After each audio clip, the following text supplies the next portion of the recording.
Boa noite, pessoal. Boa noite, boa madrugada. Boa madrugada, né, gente? Da Paixão. Entrando aí na sexta-feira. Sejam todos bem-vindos. Ó, já vi que o Galo entrou aí, hein, Galo? Graças a Deus, tamo junto. E aí, queridos? Maitê também, via Maitê. Ei, queridos. Oi, queridos. Que alegria que vocês estão aqui nesse horário.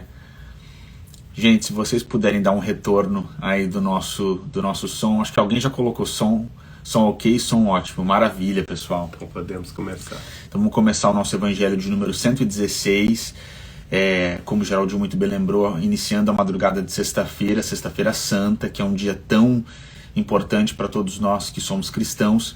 E já para avisar, pessoal, para o pessoal que acompanha toda semana com o texto do Evangelho segundo o Espiritismo, especificamente hoje, excepcionalmente hoje, nós vamos mudar o texto por esse contexto da Páscoa, do sábado, da Sexta-feira Santa, sábado de Aleluia, domingo de Páscoa.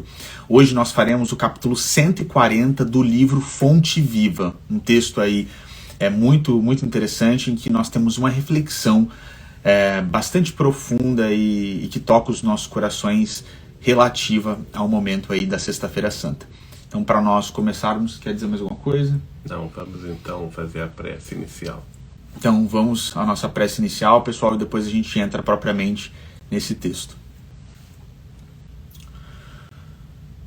Nosso Deus, nosso Pai, de infinito amor, de infinita misericórdia, de infinita justiça, inteligência suprema, causa primária de todas as coisas, em nome de Jesus Cristo de Nazaré, o nosso Mestre tão amado, o Príncipe da Paz, a luz do mundo, o Cordeiro Santo, o Cordeiro de Deus, o amado das nossas almas, nós todos nos reunimos aqui nesta madrugada.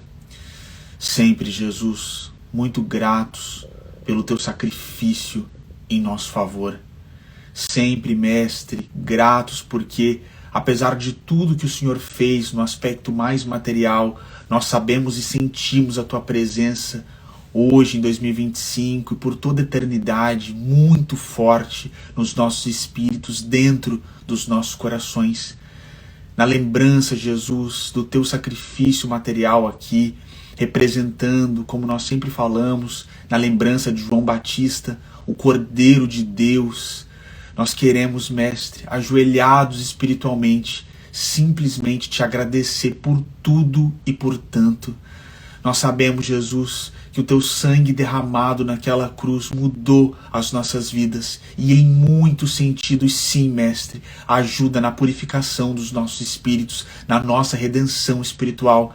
Nós ainda não somos, Mestre, capazes de calcular o que significa o teu sacrifício naquela cruz, no que concerne à nossa evolução espiritual, à nossa trajetória como espíritos imortais criados por Deus.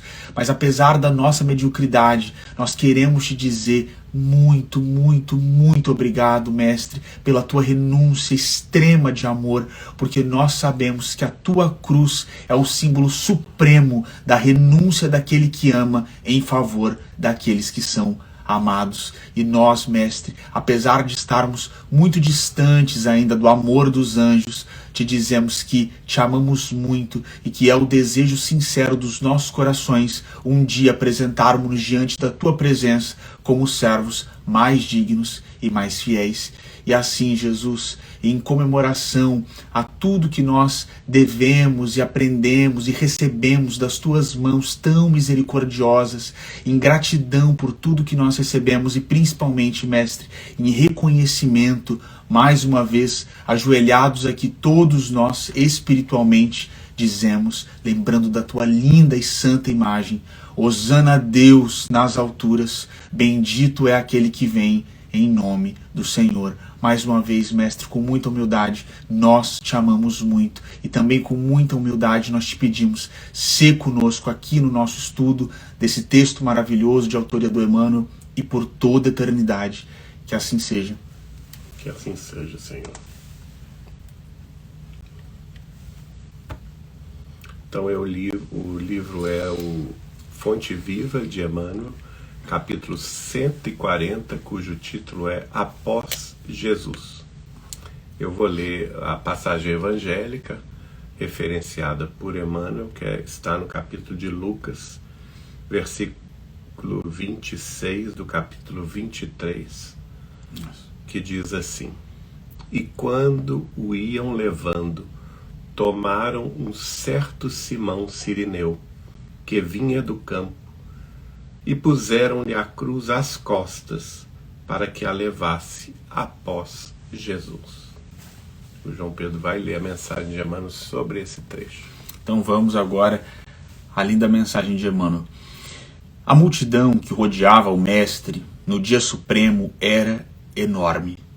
Achavam-se ali os gozadores impenitentes do mundo, os campeões da usura, os ridicularizadores, os ignorantes, os espíritos fracos que reconheciam a superioridade do Cristo e temiam anunciar as próprias convicções, os amigos vacilantes do Evangelho, as testemunhas acovardadas, os beneficiados pelo divino médico que se ocultavam medrosos com receio de sacrifícios. Mas um estrangeiro, instado pelo povo, aceitou o madeiro, embora constrangidamente, e seguiu carregando após Jesus. A lição, entretanto, seria legada aos séculos do futuro. O mundo ainda é uma Jerusalém enorme, congregando criaturas dos mais variados matizes, mas se te aproximas do Evangelho com sinceridade e fervor, colocam-te a cruz sobre o coração. Daí em diante serás compelido às maiores demonstrações de renúncia. Raros te observarão o cansaço e a angústia, e, não obstante a tua condição de servidor, com os mesmos problemas dos outros, exigir-te-ão espetáculos de humildade e resistência, heroísmo e lealdade ao bem. Sofre e trabalha de olhos voltados para a divina luz. Do alto descerão para o teu espírito as torrentes invisíveis das fontes celestes, e vencerás valorosamente. Por enquanto, a cruz ainda é o sinal dos aprendizes fiéis. Se não tens contigo as marcas do testemunho pela responsabilidade, pelo trabalho, pelo sacrifício ou pelo aprimoramento íntimo, é possível que ames profundamente o Mestre, mas é quase certo que ainda não te colocaste junto dele na jornada redentora. Abençoemos, pois, a nossa cruz e sigamo-lo, destemerosos, buscando a vitória do amor e a ressurreição eterna. É um trecho bastante importante para as nossas reflexões de hoje, não é? Então, vamos pensar aqui no início. Eu quero fazer dois comentários, um do início e outro do final. Do início, nós vemos que o Mestre estava rodeado de pessoas, né? Aquela mesma gente, o mesmo populacho que o havia recebido uma semana antes, no domingo, chamado hoje como Domingo de Ramos, saudando-o efusivamente, alegremente, como sendo o Messias, né, o prometido, Filho de Davi. o filho de Davi. Então, ele tinha sido aclamado pela multidão. Interessante que sobre este capítulo, o Chico Xavier escreveu uma carta para minha tia-avó, Adélia Machado Pascoal, em 1937. E nessa carta ele fazia essa reflexão, né?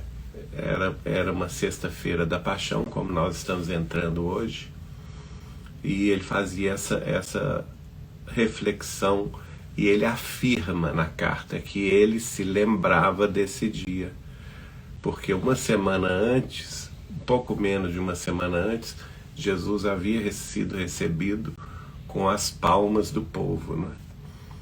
E menos de uma semana, esse mesmo populacho o havia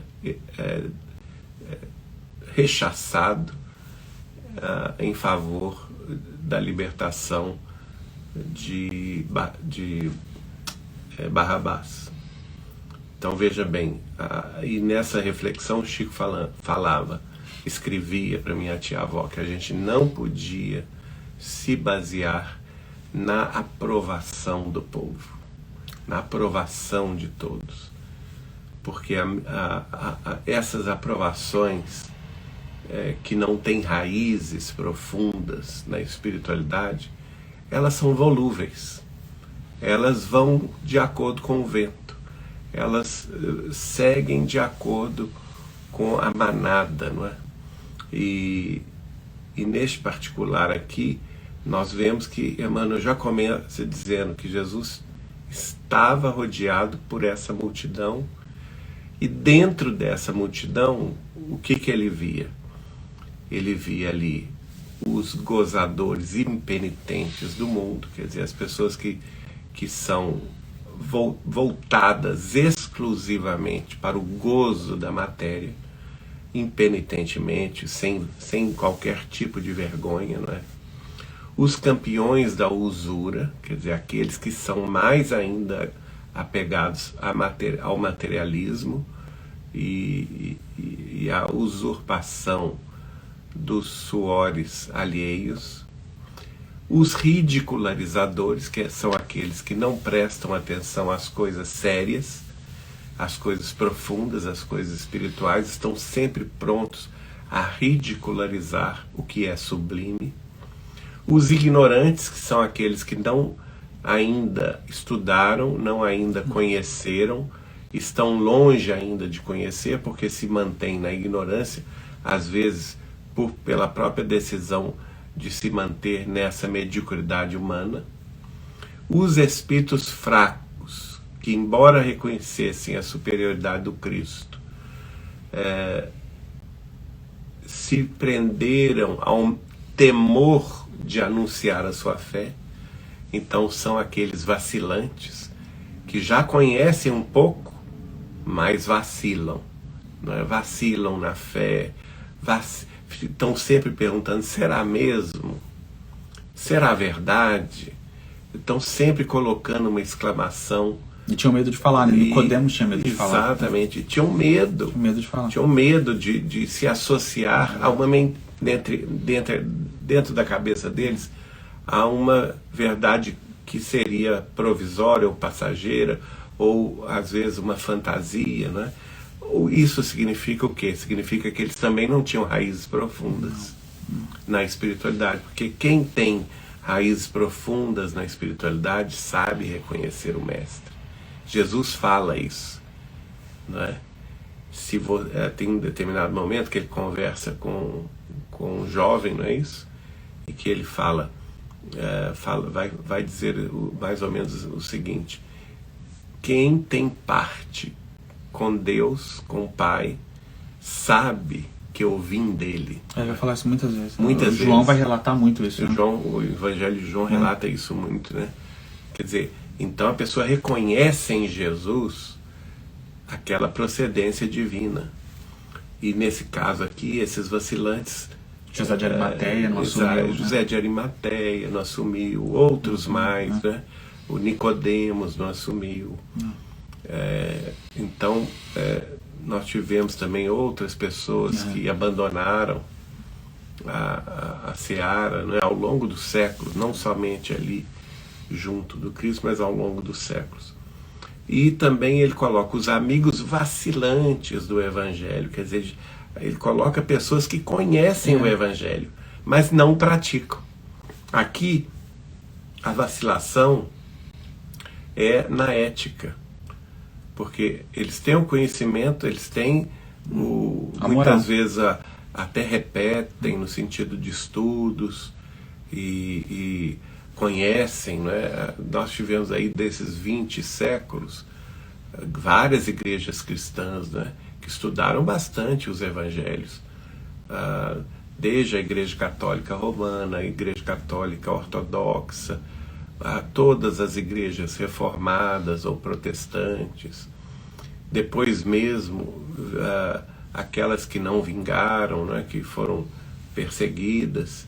Nós temos hoje o Espiritismo cristão há 170 quase anos, e nós não podemos dizer que nós não conhecemos o Evangelho. Nós conhecemos o Evangelho, mas será que nós estamos aplicando ele na nossa vida? Que aí são os amigos vacilantes, porque eles são amigos do Cristo, mas são vacilantes. E também ele coloca as testemunhas acovardadas. Veja bem, Pedro está nessa situação. E como que é o nome daquele que acompanhou de longe? É o Tomé. O Tomé acompanhou de longe. Tomé e Pedro estão, porque eles foram testemunhas do Cristo, conviveram com ele na intimidade, não é? Mas na hora H não tiveram coragem de se mostrar. Pedro o negou 3 vezes e Tomé, segundo Humberto de Campos, no livro Boa Nova, acompanhou, mas com um capuz para não ser reconhecido. O único que teve coragem de seguir com Cristo até o fim foi João Evangelista. Exato. Veja bem. E tem aqueles outros, os beneficiados do Divino Mestre, que são quem, gente? São aqueles que são ingratos. Porque eles receberam o benefício, receberam a cura, receberam a visão, eram cegos. Receberam o movimento, eram paralíticos. Receberam o corpo limpo, eram rancenianos, leprosos, não é? Receberam a cura de alguém em família e, no entanto, na hora de dar o seu testemunho de gratidão, também se ocultaram medrosos, receando sacrifícios, né? Porque aí vem o medo, né? Esse medo, muito medo do judeu, que mostra uma falta muito grande de fé, não é? E, para começar essa linda história aí do Simão Cirineu, ele estava passando, ele era estrangeiro, ele vinha de uma nação do norte da África, e passando por ali, os soldados pediram que ele ajudasse. Jesus não estava mais aguentando carregar o madeiro da cruz, e ele acaba carregando por algum tempo para facilitar esse trânsito de dor de Jesus. Puxa vida, gente, isso é de altíssima. Mas, gente, o que esse homem fez, o que esse homem fez? Porque ele não tinha nenhum conhecimento, ele nem sabia quem era o Cristo, né? E mais uma vez um estrangeiro. Ele era estrangeiro, quer dizer, ele não era hebreu, ele não era seguidor do Cristo, da Casa do Caminho, ele não tinha conhecimento ainda sobre as pregações de Jesus, ele estava passando no local. Se não me engano, até com um filho, né? Tem uma coisa que Humberto de Campos vai esclarecer isso. E isso é muito bonito, porque, não obstante, ele estava, naturalmente, ele tinha outro objetivo, ele tinha que seguir para um compromisso, e ele foi desviado do próprio compromisso para ajudar o Cristo. E isso é muito, muito importante. Mas deixa agora o João Pedro falar, e depois eu falo sobre o final. Pessoal, ouvindo o Geraldinho aqui falar, essa tradição da Páscoa, ela é muito importante para nós cristãos, e eu gostaria de pontuar que quando a gente entra propriamente, como o Emmanuel está fazendo aqui, nesse momento da crucificação, nesse martírio, em Jesus como um cordeiro, é muito importante que todos nós que somos cristãos saibamos contextualizar todo esse momento de Jesus com a profecia, e aí das mais antigas, porque essa é uma referência, gente, ao livro de Êxodo, segundo livro da Bíblia, segundo livro da Torá. Então, até para quem se interessa sobre isso, por isso, é interessante fazer a leitura do capítulo 12 do livro de Êxodo, porque ali a gente vai entender o que é a Páscoa, e o nosso vocábulo aqui em português, Páscoa, muitas vezes não dá a ideia própria, como no inglês a gente tem a palavra Passover, que é literalmente a casa que estaria protegida pelo sangue, ela estaria protegida do anjo da morte. Então o anjo da morte passaria e não entraria. Então vejam, porque essa casa foi purificada pelo sangue. E aí, quando nós cristãos comemoramos a Páscoa com Jesus sendo para todos nós cristãos o Cordeiro de Deus, o sangue de Jesus lava as nossas almas. Então, muito se falou no contexto católico e no contexto protestante sobre o sangue de Jesus, que nos limpa, que nos purifica. Nós, espíritas cristãos, sabemos que essa é uma figura que não pode ser levada num sentido literal, como se nós fôssemos salvos, aí com todo respeito a quem pensa de forma diferente, pela graça desse momento. Nós sabemos que o sacrifício de Jesus é o exemplo sublime de renúncia que, inequivocamente, que sem qualquer sombra de dúvidas, facilita o nosso processo de redenção espiritual. E aí, quando Jesus está naquele momento da crucificação, se rasga o véu do templo e o nosso coração se torna um altar nessa figura ali. Então o véu do templo se rasga e aí a gente volta para aquele momento em que Jesus fala para aquela samaritana: Deus é espírito e ele busca aqueles que o adorarão em espírito e em verdade. Então, esse momento do Cristo na Páscoa, ele tem um contexto, desde a Torá, muito significativo, que é interessante que nós saibamos compreender. Por que João Batista, quando vê Jesus, ele pronuncia aquela frase maravilhosa: eis aí o Cordeiro de Deus que tira o pecado do mundo. Então, aquele sacrifício que Moisés recebeu a instrução, como a Bíblia diz, de Deus para a pombinha, o rolinho, para fazer o sacrifício, para passar o sangue na casa, para que a morte ela não entrasse naquela casa, com Jesus, o Cordeiro de Deus, esse sangue é derramado e purifica as nossas almas. E a gente é livrado do quê? Da morte do pecado, da morte da matéria, do materialismo, porque os nossos espíritos, através de uma dinâmica mais espiritualista, vão brilhar mais. Então compreender isso, gente. E aí, mais uma vez eu vou dizer para vocês, leiam o Êxodo 12 e depois releiam nos 4 evangelhos esse contexto da Páscoa, que vocês vão entender por que Jesus estava cumprindo uma profecia muito importante. Como o Geraldinho trouxe, esse momento aqui, quando o Emmanuel começa a entrar, é um momento muito difícil, gente, porque poucas pessoas ficaram ao lado do Cristo.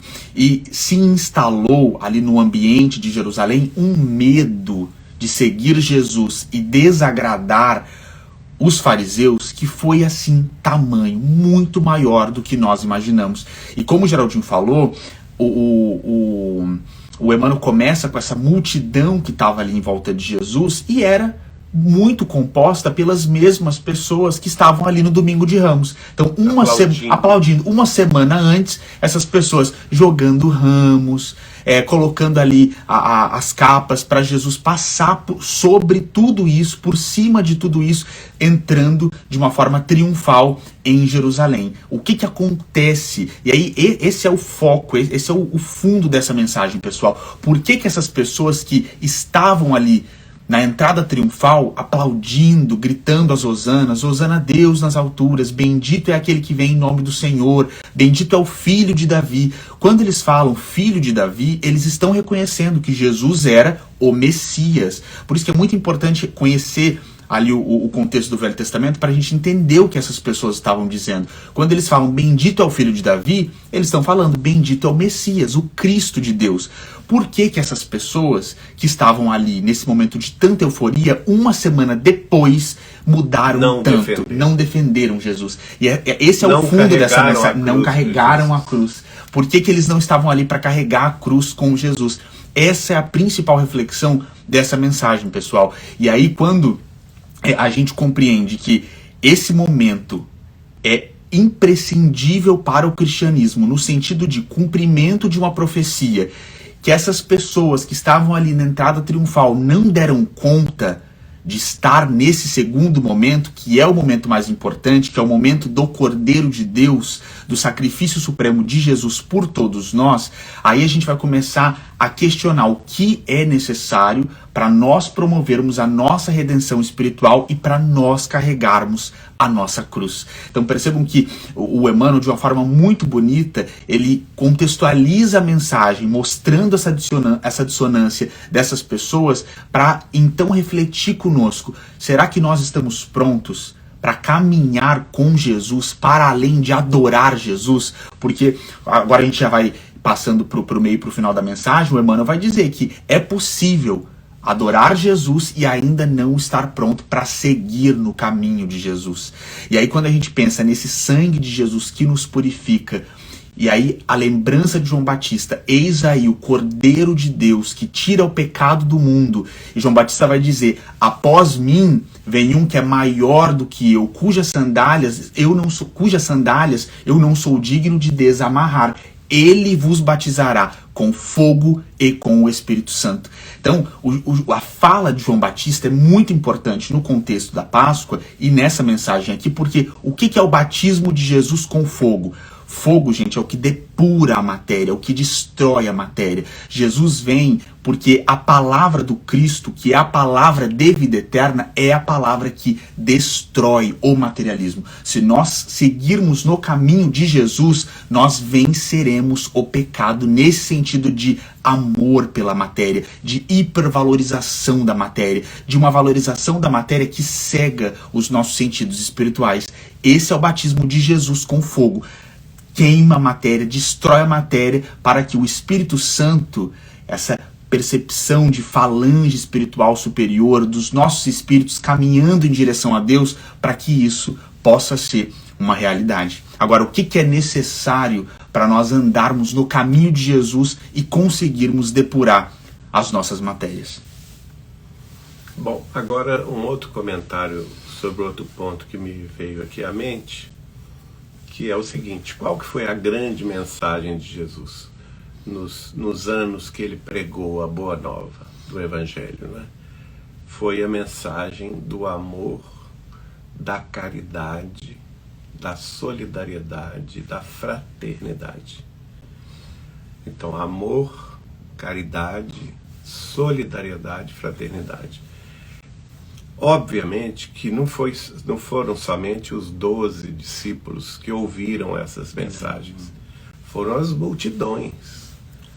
E essas mesmas multidões que estavam presentes em Jerusalém, em Betsaida, em Cafarnaum da Galileia, em Gadara, né? Em todas aquelas cidades, em Cesareia de Filipe, em todas aquelas cidades através das quais Jesus passou, seguido pelos seus discípulos, ensinando a verdade, ensinando o amor, o caminho da verdade e da vida.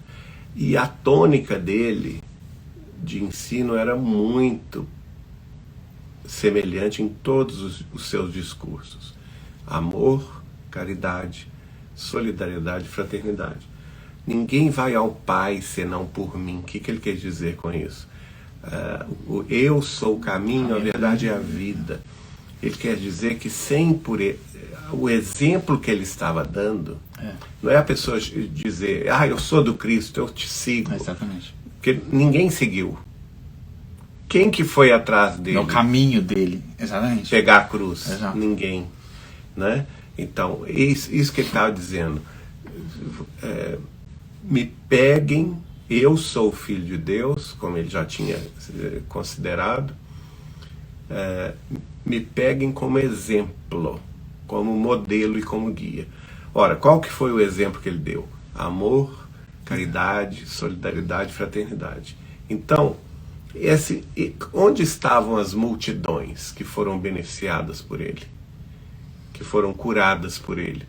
Onde estão ou estavam os seus seguidores, à exceção de João Evangelista, que permaneceu firme ao lado dele, e a mãe dele e algumas senhoras, né, que a gente sabe que estavam acompanhando aquela cena, assim, as mulheres do Evangelho extraordinárias. Né, como Susana, como Maria de Magdala, como Joana de Cusa, como Maria Marcos, que era mãe de João Marcos, do evangelista João Marcos, e, naturalmente, Maria de Nazaré.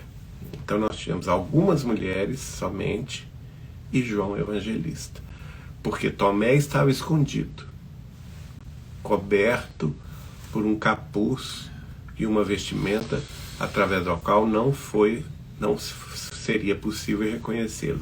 E Pedro, que tentou acompanhar aquele movimento, fugiu. Negou Jesus 3 vezes antes do galo cantar, na madrugada, não é? Então, vejamos isso. O que se esperava, espiritualmente falando, desse momento? Que aqueles que vivenciaram todo o exemplo de Jesus fossem solidários com ele, fossem fraternos com ele, fossem caridosos com ele. Imaginem vocês o quanto a Terra de hoje estaria evoluída 2000 anos passados desse momento, quase. Em 2038 nós teremos passado esses 2000 anos, aliás 2033, né?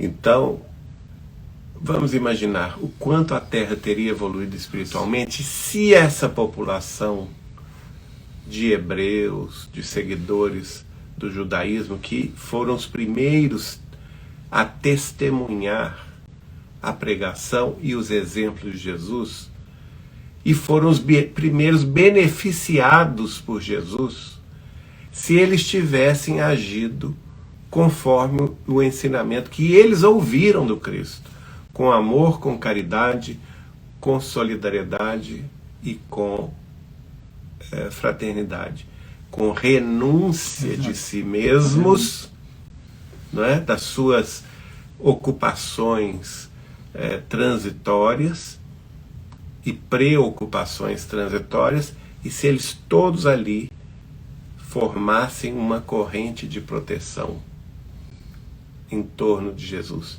eles provavelmente não iam conseguir reverter a ordem da matança, né? A ordem do assassínio de Jesus, mas eles poderiam ter se unido ali para carregar aquela cruz. Com certeza. E a multidão compacta, quantas milhares de pessoas foram beneficiadas por Jesus? 500, 1000, 5.000, 10.000, 50.000. A gente não tem o cálculo. 100.000 pessoas. Imagina todas essas pessoas ali impedindo que Jesus fosse supliciado. Ou pelo menos para gritar ou na hora lá. Jesus ou Barrabás? Se elas pelo menos ajudassem a gritar, a equilibrar. Ele nem seria condenado. Exatamente. Onde estavam essas pessoas? É por isso que ele volta e fala para Pilatos: se o meu reino fosse desse mundo, eles me defenderiam, os meus súditos me defenderiam. Ele estava ali. Cadê os... Mas o meu reino não é deste mundo. Por isso também, minha gente, que a Emmanuel vai comentar muito bem isso, que essas pessoas que foram os primeiros testemunhas, desculpem, que foram os primeiros beneficiados, que já tinham conhecimento, ainda que vacilante, do Evangelho de Jesus, e que infelizmente se acovardaram e se ocultaram com receio de sacrifícios, elas não cumpriram aquilo que Jesus havia ensinado a elas, que era o dever de solidariedade e amor. E por isso, então, chama-se... essa própria multidão fez igual Pilatos, lavou as mãos, chamou o estrangeiro. Então chama o estrangeiro. Não, nós não vamos mexer, chama o estrangeiro, que é Simão Cirineu. E esse estrangeiro, ele, embora constrangido, porque ele não estava sabendo nem o que estava acontecendo ali, mas ele carregou a cruz. E quem é esse estrangeiro hoje? Não é? E eu, na minha visão de hoje, eu acho que o estrangeiro hoje é o Brasil. O Brasil é o coração do mundo e a pátria do Evangelho, porque são gentios, está longe lá da Galileia, da Judéia, está longe do cenário inicial do Cristo.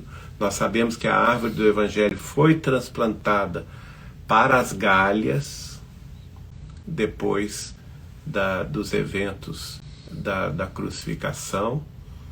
Lá nas Gálias, nos arredores de Lyon, nasceu uma igreja cristã inspirada nos exemplos de João Evangelista, inspirada nos exemplos do cristianismo primitivo, Nós temos descrições disso no livro 50 anos depois, e no livro Ave Cristo, e também no livro Inácio de Antioquia. Nesse mesmo ambiente ali das Galhas vão surgir vários movimentos que tentam ressuscitar o cristianismo puro, como o movimento dos valdenses, como o movimento dos cátaros, e mais recentemente como o movimento do espiritismo cristão. Exato. Mas lá também essa mensagem foi perseguida, na França de hoje, né? Perseguida, humilhada e sufocada. Nós tivemos um movimento também dos protestantes huguenotes no século XVI. Então veja, a França, antigamente chamada de Gália, também viveu o que a Galileia, o que a Palestina, o que a Judéia viveu. Foi testemunha de grandes movimentos que reavivaram os ensinamentos originais, puros do Cristo, mas lá também eles foram sufocados e perseguidos. Os valdenses foram presos e mortos, os cátaros foram cercados numa cidade ali à beira do Atlântico e queimados vivos, não é? Os huguenotes, nós tivemos a noite de São Bartolomeu, em 24 de agosto, no século XVI, que houve uma matança generalizada das famílias huguenotes, e o espiritismo morreu na França, porque, infelizmente, o materialismo sobressaiu-se mais, e os espíritas franceses da primeira hora não souberam honrar Allan Kardec depois de morto. Depois que Allan Kardec deixou o corpo, eles se desviaram totalmente, bandeando para a teosofia e depois até abandonando o espiritismo de público, né? E aqueles poucos que ficaram ainda desviaram-se pelo materialismo. Então, gente, e nós sabemos pelo livro Brasil, Coração do Mundo, Pátria do Evangelho, que Chico Xavier recebeu, que houve o transplante da árvore do Evangelho, das Galhas para o Brasil. E aí houve todo esse reavivamento no Brasil a partir do final do século XIX, e especialmente durante o século XX com a obra de Chico Xavier. Que nós não sejamos desatentos, vacilantes, temerosos, medrosos neste momento,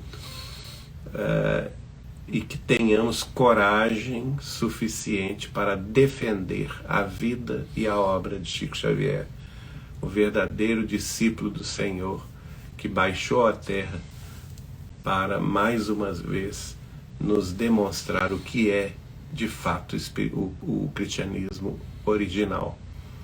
Então, que nós tenhamos, para com a obra dele, em nome de Jesus, né, fidelidade, simplicidade, humildade, perseverança e, sobretudo, amor, caridade, solidariedade e fraternidade. Pessoal, para a gente caminhar para o fim, vamos retomar essa frase quando o Emmanuel diz que a cruz ainda é o sinal dos aprendizes fiéis. Quando o Emmanuel fala isso, nesse contexto dessa mensagem aqui, nós estamos percebendo que absolutamente não é suficiente amar e adorar, como eles tinham feito uma semana antes. Quem foi aquele que se colocou ali ao lado de Jesus para carregar a cruz? Uma pessoa que se expôs, uma pessoa que poderia ter literalmente perdido tudo naquele momento, uma pessoa que foi constrangida, porque, como nós sabemos, eles mandaram o Cirineu ali a carregar. Agora, nesse contexto de tantas provas, desafios aqui no mundo, o que o Emmanuel vai dizer aqui pra gente? E essa é a esperança que a gente tem que ter. Do alto descerão para o teu espírito as torrentes invisíveis das fontes celestes, e vencerás valorosamente. Então não temamos. Não temamos, exatamente. É claro que não é fácil não temer a cruz, em todos os aspectos, é difícil. Agora, se a gente segue com esse foco no alto, na luz de Deus, eu vou atravessar isso aqui, eu vou fazer, eu vou trabalhar, porque o Emmanuel, na caminhada para o fim dessa mensagem, ele vai trazer. A gente precisa das marcas do testemunho, da responsabilidade, trabalho, sacrifício, aprimoramento íntimo. Então, essa vida do cristão, daquele que carrega a cruz, é uma vida cheia de exigências para que esse espírito possa brilhar mais. Agora, isso é o que a gente pode e deve pedir da espiritualidade superior, as forças para dar conta, porque nisso eles nos ajudam quase que instantaneamente. Quando vocês estiverem passando, pessoal, por momentos de ansiedade, de dificuldade, de medo, de expectativa, experimentem parar, sofrimentos mesmo, perda de um ente querido, mas experimentem parar e fazer uma oração pedindo a espiritualidade superior, a paciência, a resignação, doença, o amor, exatamente, também é outra prova. A esperança, a fé, porque esses dons do Espírito, quando nós pedimos com sinceridade, é o que o Emmanuel está dizendo, eles descem como fontes celestes para a gente dar conta. Porque, gente, a cruz, e esse símbolo da cruz é tão significativo, ela é pesada, ela é difícil, mas quando o servidor fiel que carregou a cruz chega ao plano espiritual, aí é o que João Evangelista fala para Paulo de Tarso no momento lindo do Paulo Estevão, a felicidade que o justo ao lado daqueles que ele ama, a felicidade de que ele goza no plano espiritual faz tudo valer a pena e é indizível aqui na Terra. Muitas pessoas, e aí quando a gente pensa nesses que não carregam a cruz, a gente tem um momento muito interessante no livro Os Mensageiros, dos médiuns falidos ali que chegam à espiritualidade sem ter cumprido. Quando a pessoa volta para o plano espiritual e percebe que ela não deu conta de carregar a cruz, que ela valorizou demais a matéria, todo esse gozo transitório da matéria vale nada. Pelo contrário, ele serve de remorso, de culpa. Agora, quando alguém carrega uma cruz aqui na Terra, tudo isso que a gente citou, como o Geraldinho acrescentou na lista, de perdas, de dificuldades, de angústias, de doenças, quando a pessoa dá conta de tudo isso com fé e vence, gente, a chegada no plano espiritual, a felicidade, o alívio na vida real de ter vencido o mundo, como Jesus falou, tenham bom ânimo, eu venci o mundo. Essa recompensa, pessoal, que é a recompensa sobre a qual Jesus fala todo momento no Evangelho, essa recompensa faz tudo valer a pena. E a gente precisa ter foco nisso, porque esse dia em que nós estaremos mais próximos de Jesus, o nosso coração batendo mais próximo do coração do Mestre, prontos ali para o abraço supremo, gente, essa felicidade, ela é indizível e ela é uma felicidade que tudo pelo que a gente passou, da dor mais difícil à dor mais insignificante, essa felicidade vai cobrir tudo, vai ser maior que tudo e nós vamos ser gratos pelas dores que nos fizeram chegar a esses momentos sublimes na vida espiritual. Que em última análise é a cruz, né? Que é o sinal dos aprendizes fiéis e sobre a qual nós não podemos ter qualquer pensamento de temor, de vacilação, porque na verdade ela o nosso sofrimento no mundo de expiação e de prova, seja ele qual seja, né? Todos nós temos as nossas dores em família, doenças, nós temos problemas sentimentais, problemas de deserção de entes queridos, problemas na também, própria lida espiritual, né, religiosa, espiritual, muitos amigos que se afastam, por esse ou aquele motivo, né? Questões também de ordem material, financeira, problemas que as famílias passam, né? Doenças em família, se não é com a gente. Isso quer dizer, o sofrimento do outro, exatamente, o sofrimento do outro que nos abala, exatamente. Filhos, né? Partida de entes queridos, exatamente. Que também nos comove tanto, que tudo isso são cruzes que nós temos que aprender a aceitar e valorizar. Não no sentido, obviamente, não no sentido masoquista, mas no sentido de aprendizado. O que este sofrimento está me convidando a aprender.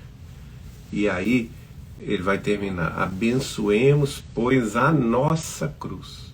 Porque gente, isso aqui é muito importante, porque a doutrina espírita explica que a nossa cruz é exatamente aquilo de que nós precisamos. Ela não é nem maior e nem menor do que a nossa capacidade de enfrentá-la e de carregá-la. Então ela é nossa e ela é intransferível. Não adianta a gente querer transferir para os outros. É a gente que vai ter que passar por esse pedaço. Assim como o próprio Cristo teve a cruz dele, a renúncia dele de chegar até o madeiro no final da vida terrestre e entregar o Espírito a Deus. Nós vamos passar por isso, não é? Mas abençoemos essa cruz, diz Emmanuel, e sigamos a Jesus destemerosos. Eu achei muito interessante o verbo que ele escolheu aqui, destemerosos, sem temor, buscando o que, gente? A vitória do amor e a ressurreição eterna. Pessoal, eu acho muito importante, a gente está frisando que essa frase de Emmanuel, que a cruz é o sinal dos aprendizes fiéis, e a gente precisa fazer essa reflexão sempre nas nossas vidas, porque percebam o exemplo do Cirineu. A cruz não era dele, a cruz era de Jesus, mas se tornou também dele no momento da partilha, do alívio do sofrimento do outro. Então percebam, aquela pessoa que está com a vida toda em ordem, ela tem que buscar a cruz do outro, o alívio da cruz do outro, o auxílio, a ajuda da cruz do outro. É por isso que quando Jesus traz o texto maravilhoso sobre a caridade, lá em Mateus 25, sobre dar água a quem tem sede, dar comida a quem tem fome, talvez essa pessoa que está dando não tenha propriamente uma cruz na sua casa, ou na sua saúde, ou no seu contexto familiar, mas ela tem, exatamente, porque a cruz é o símbolo dos aprendizes fiéis. Então, se a cruz não está propriamente nesse contexto tão circunscrito meu, da família, eu tenho sim, como cristão, o dever de procurar as cruzes, exatamente, que eu vou poder ajudar a carregar. Isso é muito importante. E aí, pessoal, quando a gente fala de vitória do amor e ressurreição eterna, a Páscoa, quando a gente pensa a Sexta-feira Santa, que é o contexto da crucificação, o sábado, né, que ficou conhecido como sábado de Aleluia, que era o sábado ali da expectativa pela ressurreição, e o domingo de Páscoa, que é a ressurreição do Cristo, a gente precisa compreender que Jesus, ele ressuscita, e aí isso, a gente depreende isso dos estudos das epístolas de Paulo, e também desse assunto que o Chico Xavier comentou com alguns amigos. A gente já deu esse exemplo com aquela senhora, de cujo nome eu me esqueci agora, o Chico comentou da ressurreição com eles. A Dona Hilda, me lembrei agora, como o Chico comentou com a Dona Hilda, a gente já comentou aqui com vocês, a ressurreição significando esse momento de glória eterna. Então a ressurreição como, nesse sentido que o Chico explicou para a Dona Hilda, e é um sentido também que a gente consegue depreender das epístolas de Paulo, a ressurreição sendo o final do processo reencarnatório. Então o espírito reencarna e atingir. Exatamente, e isso tem muita consonância, exatamente, isso tem muita consonância com o espiritismo, reencarna, atinge a redenção espiritual e ressuscita para a glória. E aí Jesus, sendo o Cristo de Deus, o Espírito mais perfeito, ele só poderia ressuscitar para a glória de Deus. Então essa ressurreição de Jesus, para nós espíritas, ela tem que ser compreendida dessa forma. O Cristo ressuscitando para a glória, e não apenas num sentido circunscrito de corpo material que volta à vida. E Emmanuel dá aqui a fórmula, né, para a gente atingir isso só com a vitória do amor. Vitória do amor. Que é ali o ápice da redenção espiritual, é a vitória do amor, que Deus é amor. Quem não ama não conhece a Deus, como muito bem disse João Evangelista lá na sua primeira epístola. Então, para a gente conhecer Deus, o que a gente tem que fazer? Amar. Quando a gente tiver a vitória do amor, nós conheceremos Deus e ressuscitaremos para a glória eterna. Isso é importante, pessoal, porque existem muitas diferenças epistemológicas no sentido de ressurreição e reencarnação. Então, que fique claro para nós espíritas, esse é o principal sentido da ressurreição de Jesus. O Cristo ressuscitando para a glória, como nós um dia ressuscitaremos para a glória após todo o processo de sucessivas reencarnações. Bom, gente, nós chegamos então ao final dos comentários nessa madrugada da Sexta-feira Santa e vamos então agora chegar ao momento da oração, que cada um de vocês coloque perto o copo d'água que será fluidificado por nossos benfeitores espirituais. Também temos que nos conectar na fé e na confiança de que também teremos a presença deles, oferecendo-nos o passe espiritual daquilo que realmente necessitamos. Vamos agradecer a Deus e pedir a Jesus que nos acompanhe neste final de semana tão importante para a história do cristianismo.